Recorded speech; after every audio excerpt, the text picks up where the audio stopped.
Lecture du livre des Nombres, chapitre 12. Marie et Aaron parlèrent contre Moïse au sujet de la femme éthiopienne qu'il avait prise, car il avait pris une femme éthiopienne.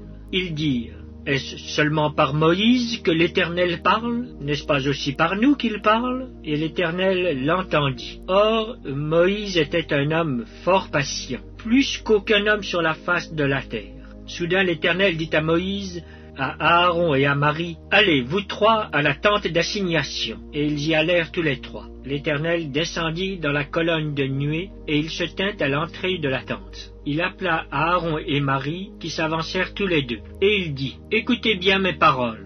Lorsqu'il y aura parmi vous un prophète, c'est dans une vision que moi, l'Éternel, je me révélerai à lui. C'est dans un songe que je lui parlerai. Il n'en est pas ainsi de mon serviteur Moïse. Il est fidèle dans toute ma maison. Je lui parle bouche à bouche. Je me révèle à lui sans énigme, et il voit une représentation de l'Éternel.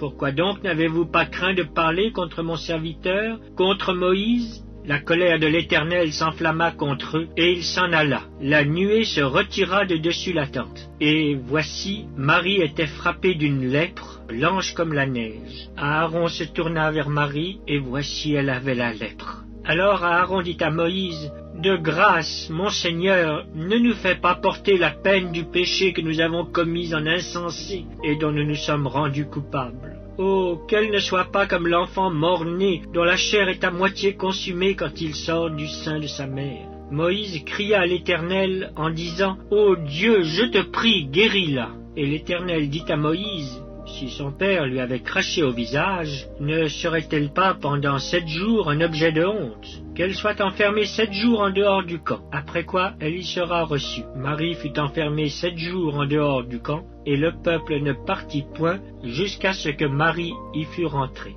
Après cela, le peuple partit de Hatséroth, et il campa dans le désert de Paran.